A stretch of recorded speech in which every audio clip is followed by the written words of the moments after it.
Hello and नमस्ते everybody, myself Akanksha here. So आज हम पढ़ने वाले हैं आपकी ग्रामर का part which is your figure of speech. सबसे पहले जान लेते हैं कि आपका फिगर ऑफ स्पीच क्या होता है। आपका figure of speech is a device use to make the language more effective and more attractive.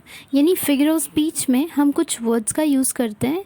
जैसे let's suppose we are writing poem, तो यूजुअली पोएम में आपको ज़्यादा फिगर ऑफ स्पीच मिलते हैं या उनके नंबर ऑफ स्टैंजाज में। सो ये इसलिए होता है जैसे कि आपका जो पोएम है वो ज़्यादा इफेक्टिव हो, ज़्यादा अट्रैक्ट कर सके, इसलिए हम ये लैंग्वेज यूज़ करते हैं। अब इसी लैंग्वेज को हम क्या कहते हैं, आपका फिगर ऑफ स्पीच।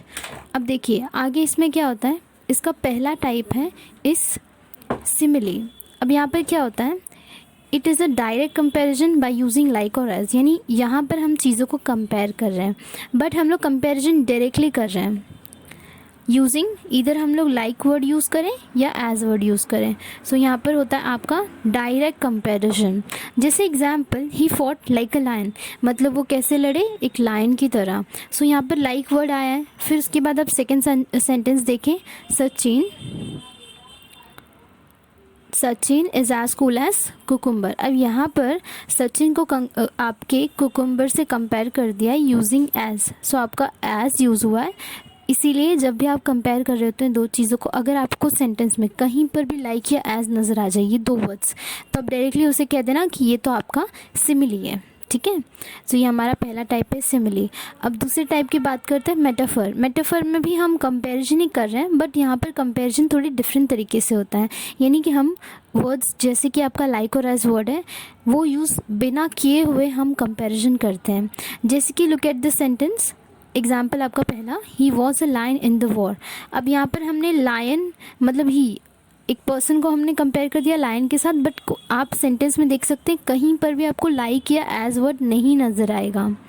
सो यहाँ पर भी कंपैरिजन होता है बट विदाउट यूजिंग लाइक और एज। जब भी आपको सेंटेंस में लाइक और एज दिख जाए और आपको लग रहा है कंपैरिजन हुआ है, then it comes in your simile. But अगर आप देख रहे हैं कि यहाँ पर कंपैरिजन तो हो रहा है बट लाइक और एज यूज़ नहीं हुआ है, तो ये मेटाफर में आएगा। देन नेक्स्ट आपका है second sentence, Kapil Dev was the backbone of a team. अब यहाँ पर वो क्या बता रहे हैं, कपिल देव बैकबोन है, बैकबोन से कंपेयर कर दिया ह्यूमन के, ऑफ द टीम, टीम के बैकबोन है। अब यहाँ पर भी हमने लाइक और एज दोनों भी वर्ड का यूज़ बिल्कुल भी नहीं किया है, बट फिर भी यहाँ पर कंपैरिजन हो रहा है। सो ये भी आपका this is your metaphor. You just have to remember कि दोनों में भी कंपैरिजन। डिफरेंस ये है कि हम सिमिली में आपका लाइक और एज यूज़ करते हैं, मेटाफर में हम लाइक और एज यूज़ नहीं करते हैं, बट दोनों में कंपैरिजन ही कर रहे हैं हम।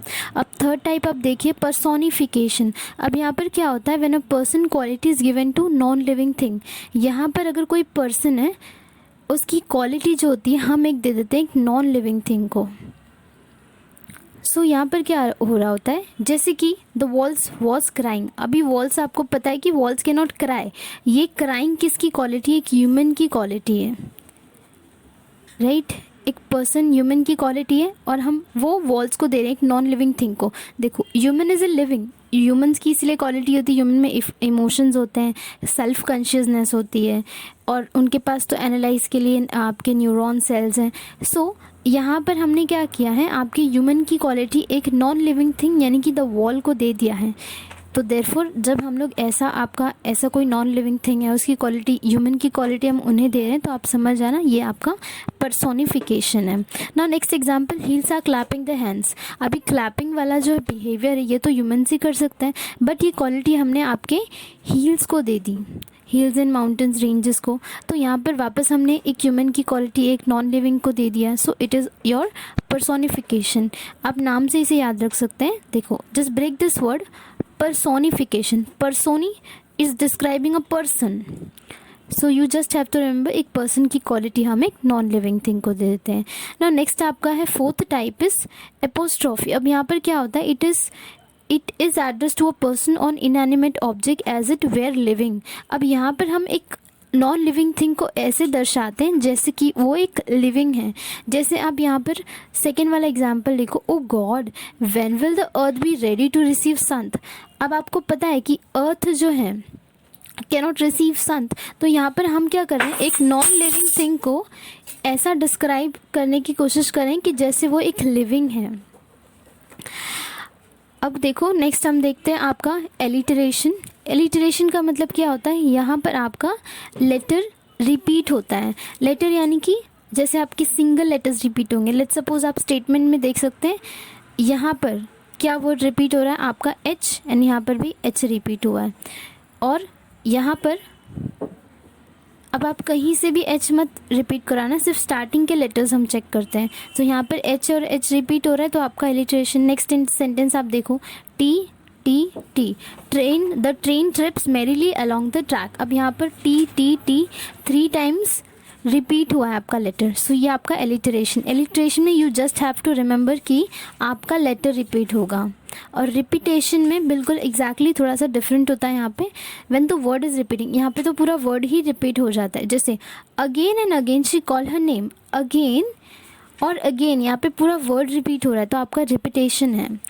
नेक्स्ट इज आपका गोविंदा, गोविंदा शी क्राइड। अब यहाँ पर गोविंदा, गोविंदा जो वर्ड है ये 2 बार रिपीट हो रहा है, पूरा वर्ड ही रिपीट हो रहा है, सो यहाँ पर इसे हम रिपीटेशन कहेंगे। एलिटरेशन में आपका लेटर रिपीट होगा और यहाँ पर आपका वर्ड रिपीट होगा। नेक्स्ट आपका है एंथेसिस। अब यहाँ पर क्या होता है, एंथेसिस का मीनिंग होता है अपोजिट वर्ड्स। मतलब यहाँ पर हम एक ही सेंटेंस में सेम लाइन में हमें 2 अपोजिट वर्ड्स मिल जाएंगे। जैसे कि पहला आप एग्जांपल देखो, he is rich but his friend is poor. अब वो तो रिच है बट उनके जो फ्रेंड है वो पुअर है, तो यहाँ पर रिच और पुअर 2 अपोजिट वर्ड्स हैं और दोनों ही एक ही लाइन में एट द सेम टाइम आ रहे हैं। सो ऐसे सेंटेंस को हम कहते हैं एंथेसिस। नाउ नेक्स्ट आपका एग्जांपल है, she is young and her father is old new. अब यहाँ पर यंग और ओल्ड, मतलब वो तो यंग है बट उनके जो फादर है वो ओल्ड है ऑब्वियसली। तो यहाँ पर यंग और ओल्ड क्या है, अपोजिट वर्ड्स हैं जो कि एक ही सेंटेंस में आए हुए हैं। तो ये एग्जांपल है आपके एंथेसिस के। ना मूविंग फर्दर, अब आपको क्या दिखेगा, next type is your inversion. Inversion में क्या होता है कि आपके जो वर्ड्स होते हैं इज़ नॉट प्रॉपरली अरेंज्ड। अब यहाँ पर जितने आप डेफिनेशंस देख पा रहे हैं, I have written in a very small language, क्योंकि आपको ब्रीफ में I don't want to define anything very brief. I just wanted कि आप जो भी ये ग्रामर पढ़ रहे हैं, ये जो आपको बस वो टाइप समझना चाहिए, इसलिए मैंने ज़्यादा से ज़्यादा उसको स्मॉल रखा है और उनके एग्जाम्पल्स को थोड़ा इंक्रीज़ किया ताकि आप एग्जाम्पल से ज़्यादा समझें, इट वुड बी बेटर। ठीक है। नाउ इन्वर्जन, इन्वर्जन क्या होता है, यहाँ पर जो वर्ड्स होते हैं वो प्रॉपर ऑर्डर में अरेंज नहीं होते हैं। जैसे कि 10,000 saw I at a glance. अब यहाँ पर आई पहले आना चाहिए था, I saw 10,000 glance at a, तो यहाँ पर ऐसा कुछ होना चाहिए था सेंटेंस, जबकि उन्होंने इधर उधर लिखा है। जैसे लेट्स सपोज यहाँ पे नेम है सोनाली, ठीक है, या सोनल इज़ माई नेम। अब यहाँ पर ऐसे नहीं लिखते माई नेम इज़ सोनल, तो यहाँ पर क्या होता है, जो वर्ड्स हैं वो प्ले कर रहे हैं, मतलब वर्ड्स जो होते हैं वो प्रॉपर्ली अरेंज नहीं होते हैं, तो ऐसे सेंटेंस को हम इन्वर्जन कहते हैं। You just have to remember कि words are not properly arranged, तो उसे हमने कह दिया इन्वर्जन। अब देखिए आगे, नेक्स्ट इज़ योर हाइपरबोला। अब हाइपरबोला क्या होता है आपका, यहाँ पर हम ओवर स्टेटमेंट देखने मिलता है हमें, यानी कि जो स्टेटमेंट है वो बहुत ज़्यादा बढ़ा चढ़ा कर बात की जाती है। अब जैसे I saw 10,000 at a glance. अब यहाँ पर 10,000 समझो ग्लैंस की बात कर रहे हैं, so glance at the same time इतना सारा देखना पॉसिबल ही नहीं है, और वो ओवर जैसे। अब यहाँ पर दूसरा सेंटेंस आप देखो, it will make you more clear, she cried up to 1 bucket. अब मुझे बताइए क्या सच में ऐसा पॉसिबल है कि हम 1 बकेट जितना रो सकते हैं? नहीं, पर यहाँ पर ना स्टेटमेंट को काफ़ी ज़्यादा बढ़ा कर बताया जा रहा है, मतलब जो चीज़ें नहीं पॉसिबल है उसे भी थोड़ा सा बढ़ा कर कि उन्होंने obviously she cried, it's completely fine, but इतना नहीं रो सकते ऑब्वियसली कि आपका पूरा 1 बकेट पूरा फुल हो जाए और आप फिर इसको कहो कि ओवरफ्लो हो रहा है ये तो बकेट, इट्स नॉट पॉसिबल। तो ये आपका हाइपर बोला। हाइपर मतलब देखो name itself, you just have to remember hyper मतलब ओवर, जहाँ पर आप ओवर स्टेटमेंट दे रहे होंगे। नेक्स्ट है आपका एनोमेटोपिया। अब यहाँ पर क्या होता है, meaning is clear from the sound. आप साउंड देख करके आपका मीनिंग जो होता है वो हमें क्लियर होता है। जैसे क्लॉक जैसे क्लिक क्लिक करता है, अब ऑब्वियसली आपके जो क्लॉक होते हैं उनके जो साउंड होती है इस क्लिक क्लिक साउंड, राइट। अब यहाँ से क्लॉक का जो साउंड है वो उनके क्लिक वर्ड से क्लियर हो जा रहा है, यानी हम लोग यहाँ पर क्या कर रहे हैं, वर्ड से हम उसका जो मीनिंग है वो क्लियर कर लेते हैं। जैसे रॉरिंग ऑफ लायन, लायन क्या करते हैं, रॉरिंग करते हैं, तो यहाँ से हम उनके साउंड प्रोड्यूसिंग जो वर्ड्स हैं उससे हम अंडरस्टैंड करते हैं।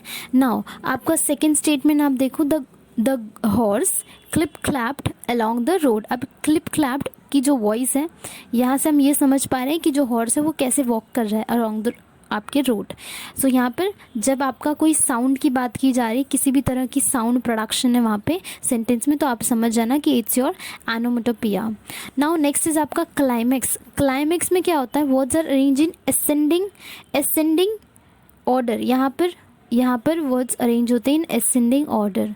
अब देखो असेंडिंग ऑर्डर का मतलब होता है स्मॉल से बिग, यानी जो इवेंट ऑकर होंगी वो स्मॉल से बिग, यानी कि पहले फर्स्ट इवेंट, सेकंड, थर्ड, फिर फोर्थ, मतलब छोटी से बड़ी चीज़ें होती हैं। अब इसका एग्जाम्पल देख लेते हैं हम। जैसे look up in the sky, जैसे आपने स्काई देखा, स्काई में आपने बर्ड को देखा, बर्ड के ऊपर आपने प्लेन को देखा। सो यहाँ पर इवेंट जो है वो छोटे से बड़ा इवेंट हो रहा है। अब यहाँ पर सेकेंड वाला आप देखो, शी केम, मतलब वो आए, उन्होंने देखा, शी कॉन्क्यूड, तो यहाँ पर जो स्टेटमेंट है वो इंक्रीज हो रहा है लेवल बाय लेवल। सो यहाँ पर जब हमें ऐसे लाइक लोअर लेवल से हायर लेवल जब हम लोग जाते हैं स्टेटमेंट में, उससे हम कहते हैं क्लाइमैक्स उस सेंटेंस को। और एंटी क्लाइमैक्स उनका बिल्कुल अपोजिट होगा। यहाँ पर असेंडिंग ऑर्डर में सेंटेंस को अरेंज किया होगा, यानी कि बिगर से स्मॉलर इवेंट की तरफ हम मूव करेंगे। जैसे कि एग्जाम्पल इसका क्या है, हर फ़ोन ब्रोकन, सबसे पहले उनका फ़ोन टूट गया, ठीक है, सबसे बड़ा इशू। उसके बाद उनको इंजरी हो गई, शी फेल डाउन। अब ये वर्ड कैसे अरेंज था, अब देखा जाए तो सबसे पहले वो गिरे होंगे, शी फेल डाउन, देन उनकी इंजरी हुई होगी, देन इंजरी के बाद उनका जो फ़ोन है वो भी ब्रेक हो गया होगा। सो यहाँ पर हम लोग क्या कर रहे हैं, दो स्टेटमेंट है, उसमें जो सबसे लाइक एंड इवेंट है उसको हम लोग पहले ला दे रहे हैं, फिर बाद में हम लोग उसको ऐसे अरेंज कर रहे हैं कि जैसे जो मैनर ऑफ द स्टेटमेंट है, it is from bigger to smaller, यानी कि फ्रॉम आपका higher level to smaller level. तो इसे हम कहते हैं anti climax. Just you have to remember कि आपका क्लाइमैक्स का बिल्कुल अपोजिट होता है आपका एंटी क्लाइमैक्स। अब देखो नेक्स्ट है आपका एक्सक्लेमेशन। एक्सक्लेमेशन में क्या होता है, when any feeling express. Exclamation में आप आपका फीलिंग, एक्सप्रेशन, ये सारे एक्सप्रेस करते हैं, आपके थॉट्स, आपके आइडियाज़। अब जैसे कि example, oh what a strong girl she is. अब यहाँ पर हम बता रहे हैं कि जो गर्ल है वो कितनी स्ट्रॉन्ग है, हम अपने एक्सप्रेशन से बता रहे हैं। Now how sweet the fruit of love are, तो यहाँ पर हम अपने जो एक्सप्रेशन, जो फीलिंग है वो एक्सप्रेस कर रहे होते हैं बाय द वर्ड्स। जैसे अभी फीलिंग कैसे होते हैं, let's suppose if you are walking, तो आप अगर इफ़ यू फेल डाउन, तो हमने वी से उप्स आई फेल डाउन, तो ऐसे वर्ड्स यूज़ करते हो। If at all you saw any kind of beautiful dress, तो हम बोलते हैं wow such a beautiful dress it is, ऐसे ही आप कहते हैं, राइट। तो यहाँ पर क्या हो रहा था, हम हमारा एक्सप्रेशन बता रहे होते हैं। तो ये आपका एक्सप्रेशन है जहाँ पर हम आपकी फीलिंग या एक्सप्रेशन एक्सप्रेस करते हैं। नाउ कमिंग टू नेक्स्ट आपका यूफेनिज्म। यूफेनिज्म में क्या होता है, way of expressing harsh and unpleasant thing. यहाँ पर अगर जैसे कुछ समथिंग वेंट रॉन्ग, अगर कुछ बहुत ही बुरा हो जाता है किसी के साथ, तो हमारी जो लैंग्वेज होती है वो थोड़ी डिफरेंट होनी चाहिए। जैसे हम डायरेक्टली नहीं, इनडायरेक्टली थोड़ा सा बात करते हैं। इनडायरेक्टली में क्या होता है, जैसे example my uncle pass away, तो हम ये वर्ड डेथ या डाई, यहाँ पे ऐसा कुछ वर्ड ना यूज़ करके हम लोग पास अवे कहते हैं। फिर second sentence, she is not no more, तो वो अलाइव नहीं है, डेथ है। ये सारे वर्ड्स देखो, इधर डेथ, डाई, नॉट अलाइव, ये सब वर्ड्स ना यूज़ करके हम लोग ऐसे सिंपल वर्ड्स यूज़ करते हैं which make the sentence very much simple, ठीक है। हार्श या बहुत ही बुरी चीज़ है जो आप बता नहीं पाते, तो हम उसके लिए कभी कभी डिफरेंट वर्ड्स यूज़ करते हैं। तो ये आपका यूफेनिज्म में आता है, ठीक है। नेक्स्ट है आपका इंट्रोगेटिव। इंट्रोगेटिव में आप यूजुअली क्वेश्चन पूछ रहे होते हैं। अब आपके जो क्वेश्चंस होते हैं ये भी टू टाइप्स के होते हैं। एक आपका WH क्वेश्चन, जिसका आंसर, जैसे मैंने पूछा व्हाट इज़ योर नेम, तो यहाँ पर आंसर आपका येस नो तो आएगा नहीं।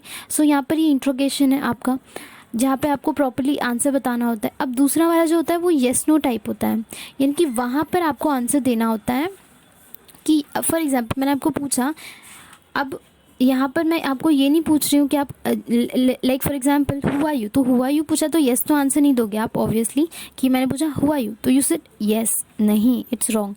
जैसे मैं आपको पूछूँ have you done your homework, तो इसमें आप येस नो आंसर दे सकते हैं। सो डिपेंड करता है। तो आपका जो क्वेश्चन होता है वो भी टू टाइप्स का होता है, ठीक है। तो ये आपका इंट्रोगेशन हो गया, आस्किंग अ क्वेश्चन। नाउ आपका नेक्स्ट है टोटोलॉजी। टोटोलॉजी में ये होता है कि सेम वर्ड्स जो आपके होते हैं, सेम मीनिंग वाले उनकी बस स्पेलिंग थोड़ी सी डिफरेंट होती है पर वो एक ही सेंटेंस में आते हैं। जैसे कि it is useless to waste our time. अब यूजलेस और वेस्ट दोनों की स्पेलिंग डिफरेंट है बट दोनों की जो मीनिंग है वो कम्प्लीटली सेम है, उनका जो भी मीनिंग होता है वो सेम होता है। तो ये आपकी टॉटोलॉजी से हम कहते हैं। तो जब भी आपको सेंटेंस में अगर सेम मीनिंग वाले दिख गए वर्ड्स तो आप उसको टॉटोलॉजी कहोगे, और अगर अपोजिट वर्ड्स दिख गए तो एंथेसिस कहते हैं। ठीक है, प्लीज़ रिमेंबर दिस। ऐसे नहीं कि वी आर मूविंग अहेड तो आप वो भूल जाओगे, just you have to remember. अब देखो, अब before like ending the lecture सबसे पहले सारी चीज़ें हम रिवाइज कर लेते कि हमने क्या क्या पढ़ा। स्टार्ट किया था हमने विद सिमिली। सिमिली में क्या होता है, सिमिली और मेटाफर दोनों में आपका कंपैरिजन हो रहा होता है। इसमें सिमिली में एज वेल एज मेटाफर में दोनों में आपका कंपैरिजन हो रहा होता है। बस फ़र्क ये होता है सिमिली में लाइक और एज डायरेक्ट कंपैरिजन होता है, लाइक और एज यूज़ कर देते हैं। यहाँ पर होता है इनडायरेक्ट कंपैरिजन जिसमें हम लाइक और एज का यूज़ नहीं कर रहे हैं बट फिर भी हम यहाँ पर चीज़ों को कंपेयर कर रहे हैं।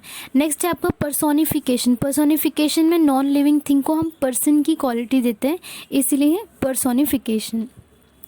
नेक्स्ट है आपका एपोस्ट्रोफी। एपोस्ट्रोफी में क्या होता है कि अगर कोई इनएनिमेट ऑब्जेक्ट है हम उसे इस तरह से दर्शाने की या दिखाने की कोशिश करते हैं कि वो ऑब्जेक्ट लिविंग है, जबकि ऐसा नहीं होता है। ठीक है, चलिए फिर आगे बात करते हैं। आपका एलिटरेशन हमने पढ़ा था, तो एलिटरेशन में आपके लेटर्स रिपीट होते हैं।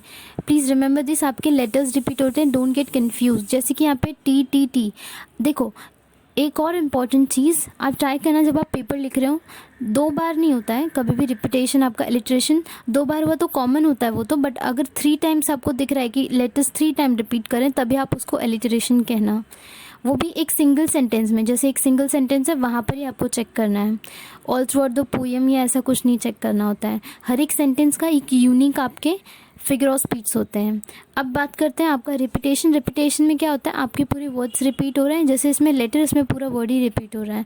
नेक्स्ट है आपका एंथेसिस। एंथेसिस में अपोजिट वर्ड्स आते हैं आपकी सेम लाइन में, जैसे rich and poor, young and old, तो एक ही सेंटेंस में अपोजिट वर्ड्स आ रहे हैं। और इन्वर्जन में हमने देखा था कि आपके जो वर्ड्स हैं वो प्रॉपरली अरेंज नहीं होते हैं, यानी कि जो ऑर्डर होता है अरेंजमेंट का वो प्रॉपर नहीं होता है। जो वर्ड्स के जैसे प्रॉपर अरेंजमेंट हमें पता है सेंटेंस कैसे लिखते हैं या अरेंजमेंट होता है उनका, वो रॉन्ग होता है। अब देखो नेक्स्ट इज़ आपका हाइपरबोला। हाइपरबोला में ओवर स्टेटमेंट होती है, यानी कि बढ़ा चढ़ा कर हम बात करते हैं तो उसे हम हाइपरबोला कहते हैं। एनोमोटोपोइया में यूजुअली आपको सेंटेंस में साउंड जैसा कुछ नज़र आएगा जहाँ पर साउंड की बात कर रहे होते हैं। नेक्स्ट है आपका क्लाइमेक्स। क्लाइमेक्स में वर्ड अरेंज होता है एक डिसेंडिंग ऑर्डर में। डिसेंडिंग मतलब कि स्मॉल से बिग में, यानी कि जैसे अगर 1 है 2 है तो इवेंट जो ओकर होंगे वो छोटे से बड़े होंगे, और यहाँ के जो इवेंट होंगे एंटी क्लाइमेक्स बिल्कुल क्लाइमेक्स का अपोजिट होता है। यहाँ पर event from big to small होते हैं। नाउ मूविंग अहेड, अब यहाँ पर 13th वाला जो आपका है, यहाँ पर हम एक्सप्रेस करते हैं हमारी फीलिंग, यानी एक्सप्लेनेशन में हम हमेशा अपना जो फीलिंग्स होता है वो एक्सप्रेस करते हैं, एक्सप्रेशन किसी भी टाइप का। नाउ यूफेनिज्म में हमने देखा था कि कोई भी अनप्लीजेंट, जैसे अगर समथिंग वेंट रॉन्ग, अगर कुछ बुरा हो गया तो हम उसे थोड़ा डिफरेंट तरीके से बोलते हैं, तो वो आपका यूफेनिज्म, उसे हम कहते हैं यूफेनिज्म। अब नेक्स्ट इज आपका इंट्रोगेटिव। इंट्रोगेटिव में यूजुअली वी आस्क क्वेश्चंस, तो आपके क्वेश्चंस को हम कहते हैं आपका इंट्रोगेशन। नेक्स्ट आपका टोटोलॉजी। टोटोलॉजी में ऐसा होता है कि सेम वर्ड्स जो हैं उनकी मीनिंग भी सेम होगी बट स्पेलिंग डिफरेंट होता है और एक ही सेंटेंस में आते हैं। जैसे यूजलेस एंड वेस्ट, इनका मीनिंग भी सेम है बस इनका स्पेलिंग डिफरेंट है, बट ये लोग एक ही सेंटेंस में आ रहे हैं फिर भी, तो ये आपका टोटोलॉजी का एग्जाम्पल है। So here we ended with completing आपका figure of speech. So let's meet in another section of grammar. तब तक के लिए bye, thank you, and please comment and tell me how was the lecture. Thank you.